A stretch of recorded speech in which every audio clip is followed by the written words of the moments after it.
You are listening to Ideas and Leaders podcast. I'm Elena Paventa, Executive Communication Coach and TEDx organizer. With each episode, I'll share with you communication tips and ideas from top business leaders to help you excel in your career.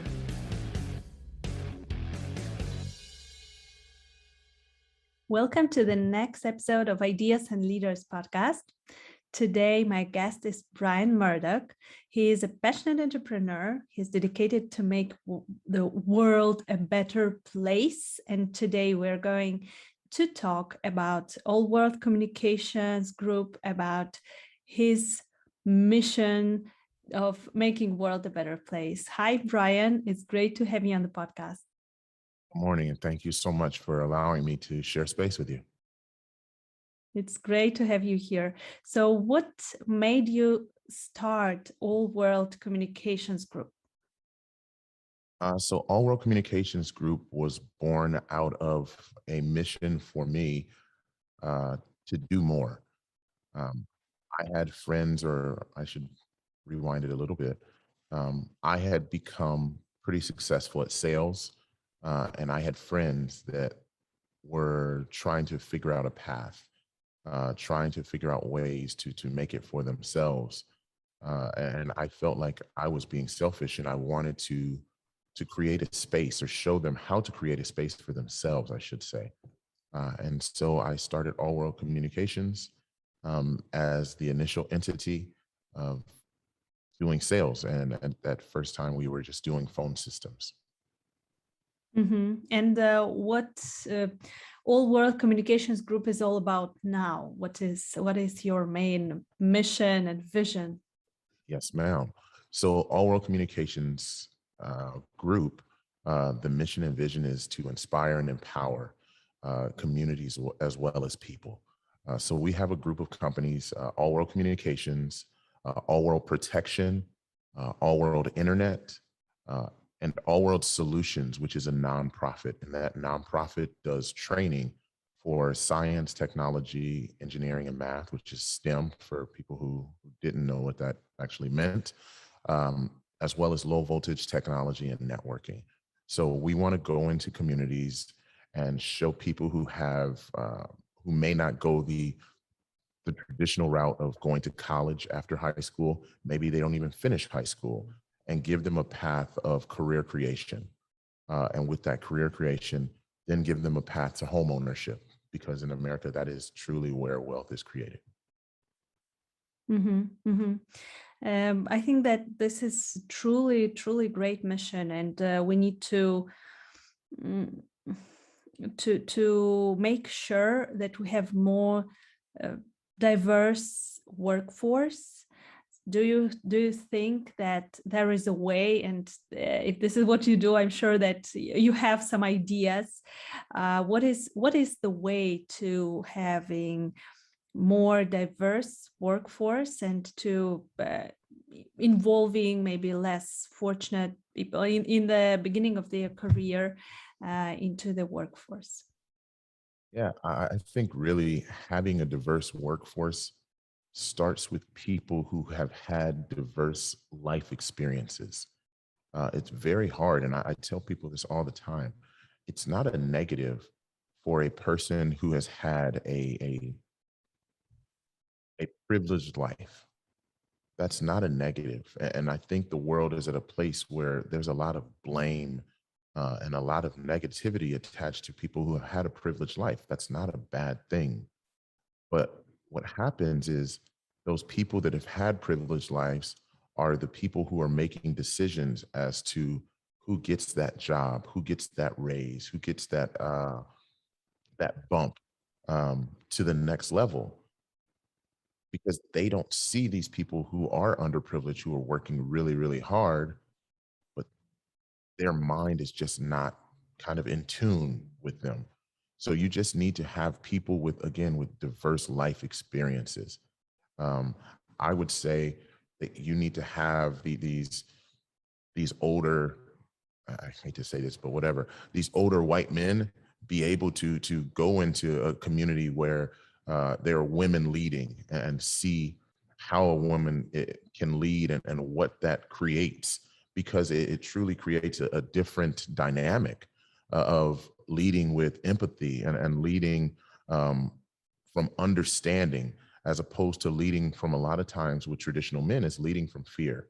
Um, you need to understand from going to a place where you've got an Asian, a Latino, a Black, because these people all are leading differently as well. And those things are all based on their life experiences. And not to say that one is better than the other, but they're all different and they all bring positive things. And that's all it is. You need to have diverse kind of people in places of power to create what I call capitalism for good. Yeah, absolutely. What do you think are the benefits of having such a diverse workforce in our organizations? When you have a diverse workforce, and these are all my opinions, I can't say anything that is a fact, but I believe it at the bottom of my heart, is that if you have a diverse workforce, then you'll have a group of people that will, no matter what that job is, no matter where that place is, that people will enjoy coming to work every day, because everyone will be at a place of respect.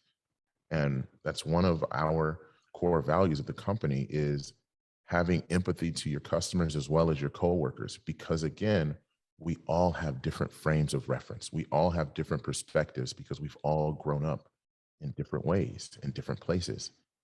So when you create that, you create a great community, and clients, customers, patients, they want to be around a place where everyone that's working is happy. Yes, absolutely. So I now just was remembered one story that last, no, 2 years ago, when I was organizing one of my TEDx events. I'm organizing TEDx conferences, as some of our listeners know. We had a partner. It was a restaurant that we cooperated with, and they were providing catering services for us. And their mission was diversity, but not only diversity, but helping and supporting less fortunate people and giving them a chance. And we just loved this mission so much that we bought catering from them. We were cooperating with them. We promoted them, and this restaurant and catering group, they were purposefully hiring less fortunate people, so the people that did not have much chances to get a job. So, for example, they were hiring people who went out of jail, who were disabled, and we just loved this mission that they created such a nice atmosphere. All those people that their team, they came to serve us food, and they were so happy that they could be among at the huge conference in the with a lot of people. And I think that such companies that not only create the diverse workforce in order to show it on their website that, oh, look, we have a diverse group of people, but they actually have this mission behind, that they want more diversity, that they want to help less fortunate. This attracts, I think that this creates this bond with their clients, and it attracts more clients, because me as a client of this company, I was so much attracted to their vision and mission that I made an order from them, because I just love the mission. So I think that this is also a big benefit, in my opinion, to be perceived as a company that wants more diversity in the world and in business. Absolutely. Absolutely. I mean, you hit the nail on the head. Again, a big driver for us, and it's something that has been kind of ongoing as we've grown out the businesses, is understanding how to feed our growing nonprofit. So the 501c3 has not been awarded yet, but we know that it should be in the next couple months, is understanding that percentage of sales from All World Communications, All World Internet, and All World Protection will go to All World Solutions. So that now will go to help training these kids. That'll go to help buying the things that are necessary for them to learn. And then All World Internet, we've come up with a plan in which for every commercial client that's going to purchase internet from All World Internet, we're going to go out and give internet to deserving families on a one-to-one basis. So now on a commercial, like whatever company you're talking about, I don't know, Twin Peaks, you have a company like a Twin Peaks that's going to get internet at one of their places now, and now you've got a family in Arizona or in Texas that doesn't have access to internet, that we're going to figure out a way to get them internet. And that's going to be at no cost to them. So as long as their sister company, or you want to, their partner company is paying for their internet, they're going to have internet for free. So those are the things that we want to be able to do, because I personally believe that people talk about narrowing the digital divide. I believe that it can be eliminated. And once you eliminate the digital divide, you can give kids a different frame of reference. And if you give them a different perspective in life, you can help them to dream bigger. And you dream bigger, you can be bigger. Yes, indeed. And you mentioned that you're planning to create 100,000 jobs. Do you have any specific plan on how you're going to achieve it? I absolutely have a plan on how we're going to achieve it. We've been actively working or in conversations with very large sales influencers, amazing sales leaders like Brad Lee, and other people like Rob Luna, who is an amazing finance person, because with learning how to make money, you need to learn also how to keep that money. So we're working with these people, and what we want to do is partner and have the people that follow them who are looking for pathways, again, to true career creation, as well as sustainability, and give them these opportunities to go out and make a living for themselves.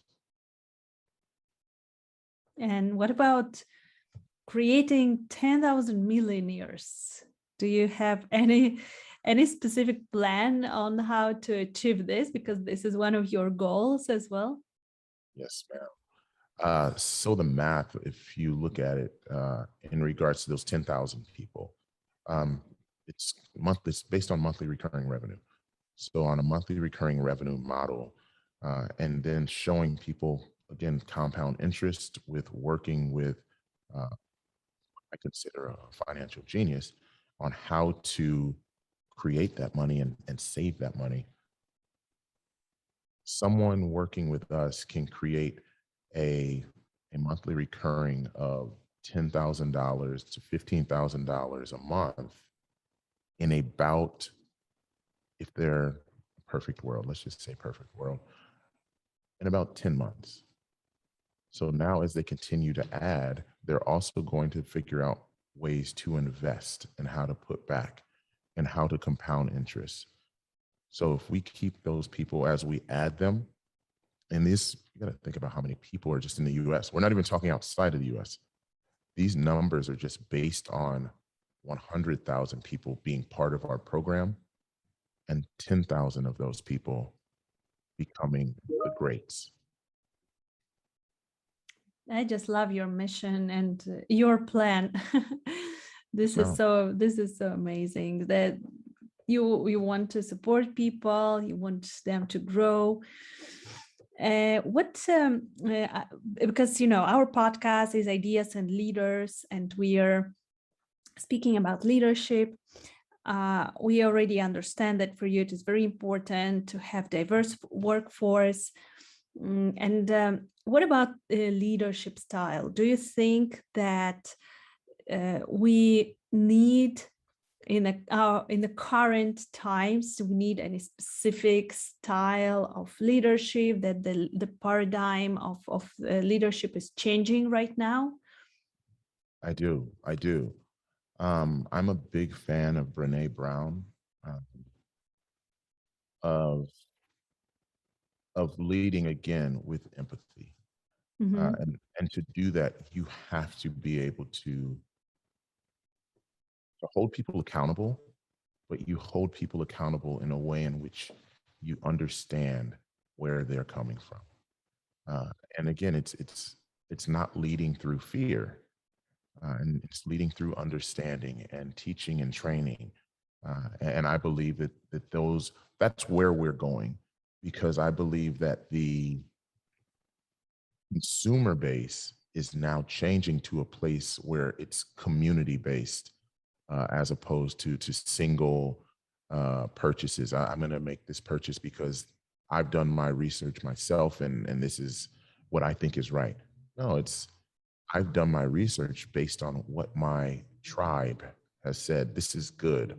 I'm going to make this purchase based on the fact that this group of like-minded people say that this product, this company, they fit my core values, my whatever my inside says, and that's what they're going to do. And so with that, you have to have leaders who understand that. And it's again based on empathy. Yes, yes. And how to achieve this? Do you think that um, there are any specific ways um, how to incorporate this leadership style based on empathy? Or do you have any specific tips for our listeners? Yes, ma'am. I do. Um, I think it's creating a space where everyone feels heard, where everyone feels seen, and they're part of the decision making process. Um, I listened to something and read something about Cindy Eckert, um, creating a space where everyone was part owner of her companies. Cindy Eckert was a woman who created a $1 billion business, sold it, and then bought it back. Um, but a lot of that has to do with people buying in to what your mission is. And you have to be brutally honest with what's going on, because everyone lives in this world right now, um, where all we see on Instagram, on all these things, is the end product. They don't see the ups and downs, the almost missed payroll. They don't see all of those things, but you have to be honest with your employees. You have to let them know what's going on with the good as well as the bad. And if they understand that, and if they are part of your culture and they've bought in, they're going to ride with you all the way to the end. Yeah, sometimes it can be um, a little bit, too much for us, a little bit uncomfortable to share everything with employees and um, uh, to be open. Be vulnerable. Yes, to be vulnerable. This is, it can be challenging, don't you think? 100%. I am a victim. My father was a lead by fear person. Um, and so I was actively working against leading like him, and somehow still people received my lack of knowledge, my lack of information giving, as still leading by fear, because they had no idea what was going on. They had no idea what path we were taking. And I may not have been screaming and cursing and talking down to people, but when people don't know what's going on in your mind, when they don't know the next moves, that creates a sense of fear. That creates a sense of of unsafe. And you really want to create a space of safety for all of your employees. Yes, absolutely. So we need to share everything, create a space of safety, lead with empathy, understand people, and those are the qualities of leader of the future. I think that this old fear-based leadership is now not working anymore, simply not working anymore. Great. So thank you so much, Brian, for your insights. I am so amazed by your mission and by your view of leadership. And also, you mentioned that you think that it is important to be uncomfortable in business. That why do you think that it is so important for you to this sense of being uncomfortable? I believe that this is not a I believe, this is I know. It is important, it is imperative for us to get outside of our comfort zones. The only way we grow is to do something that we've never done. And so we have to constantly stretch to keep growing. One of our core values is constant growth. And that constant growth is making yourself do something that you feel uncomfortable with. You no matter what. And I can promise it's going to lead to just positive things. I don't even know who said it, but to do something that you've never done, you've got to have huge things that you've never done. Because if you keep doing the same things, you're going to keep getting the exact same results. Yes, great. Thank you so much for all your tips, for your inspiration. If our listeners want to contact you to get to know more about All World Communications Group, where can they find you? They can find me at Instagram, official Brian Murdock, on Facebook, Mr. Brian Murdock, and I believe on Twitter as Mr. Brian Murdock as well. Perfect. Thank you so much, Brian, for being on Ideas and Leaders. It was such a pleasure talking to you. It was a pleasure speaking with you as well. And I look forward to hearing more about what's going on with you guys. Thank you. Thank you for listening to Ideas and Leaders podcast. Did you enjoy this episode? Let me know that you listened by tagging me in your LinkedIn profile and using a hashtag Ideas and Leaders. See you in the next episode.